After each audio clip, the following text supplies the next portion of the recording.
Hello and welcome to another Warframe video. Today's video is an update on a build I made last year. We'll be taking a look at Glaive Prime, which I still have to say is one of the strongest melees in the game. But before we get started, don't forget to like, share and subscribe as it helps the channel. Done? Great. Let's get started. I have to say this, if you are looking to buy the Glaive Prime, just don't. It is really expensive at the moment and I would suggest to wait for Ember Prime Resurgence. You can get the base version of the Glaive from Nightwave. It is only MR1 and decent for early game, but of course the Prime version is always better. The weapon is fun but a bit overused, even though I do use the weapon myself when I want to just chill and kill. But we are here for the build and we will take a look at it in just a second. Before the build, I do want to mention a few mods that are not recommended for the Glaive. So these are the mods to avoid on the Glaive if you are using as it is intended, that is the Thrown Heavy Attack. Condition Overload is a mod that doesn't work on the Thrown Explosion. It needs the melee to be held in the hands and it only works then. So this mod would be useless for Thrown Heavy Attack Glaive. Fury and Reach, in my honest opinion, do not help the weapon much. Sure, there is a slight help with Fury in the wind-up, but it's not a considerable amount like with Killing Blow or Amalgam Shatter. Reach slightly helps with how far the Glaive goes, but we have an XLS for it now, which works way better. Volatile Rebound, although it explodes the Glaive on bounces and spreads its damage around, it still doesn't count as a heavy attack. This can be very useful if you are just using the Glaive as the Thrown, but not recommended for heavy attack builds. Power Throw is another such mod that isn't exactly useful for heavy attack Glaive. But if you are using Volatile Rebound, I would recommend to use Power Throw with it. Now let's take a look at the builds now. For the Glaive, I'm going to show you 3 different builds today. One is the standard heavy attack build, one the light attack Thrown, and lastly one with melee Crescendo. So taking a look at the first build, we have Tremor's Wrath on the XLS. This is a Tenno mod and has a 50% chance to give you 32% heavy attack critical damage. This works very well on the Glaive since the most used build for the Glaive is heavy attack. Pressure Point for damage, Smite Grenade for faction damage, Amalgam Organ Shatter and Killing Blow for heavy attack wind-up speed, as well as Killing Blow gives us 120% melee damage on heavy attack. Volatile Quick Return so the Glaive explodes on contact with enemy. This also gives us increased blast radius which helps in spreading the damage to other nearby enemies, although this is only on light attack Glaive. Gladiator Might for crit damage, Corrupt Charge for initial combo, and True Steel for crit chance. Now for the Melee Arcane. Melee Duplicate is an amazing arcane that got added recently to the game, and it is amazing on the Glaive. Although it works only on yellow or base crits, it makes it perfect for the Glaive without a ribbon. This is also the reason for using True Steel instead of Sacrificial Steel. It gives consistent yellow crits. To increase crit damage, you can also use Violet Shards on your frame.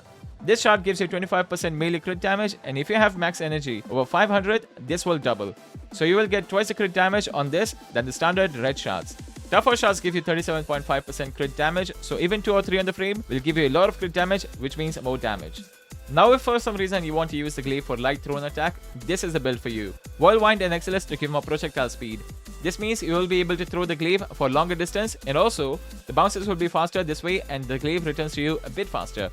Volatile Rebound so the Glaive will explode, spreading its damage on each bounce. Power Throw to help with the thrown damage as well. The rest build is the same. I don't really recommend this build though, as Glaive is meant to be detonated with heavy attack, but it's up to you. And for the last build, if you want to go the melee Crescendo way, this is the build for you. You would of course need a way to get finisher kills for this to work. Ash works really well for this with his Blade Storm, that is his 4th ability. The only change in this build is that Corrupt Charge has been replaced by Blood Rush and melee Crescendo instead of melee Duplicate. All you need is a rank 0 Crescendo for this to work. High rank means you will need lesser kills to get to max combo. You can very easily make a red crit Glaive with just getting finisher kills at start, and then the fun begins. If you are a kind of newbie and you got a Glaive from Nightwave or just bought Glaive Prime, but you don't have a lot of Prime mods or max mods, this build is for you. It is slightly slower in wind-up speed, but should still work very well for you even in early Steel Path. Now let's take a look at all the 3 builds in Steel Path.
So that is it for this video. Hope you did find it useful. If you do have any questions or you have any suggestions on what build I should make next, be sure to let me know in the comments below.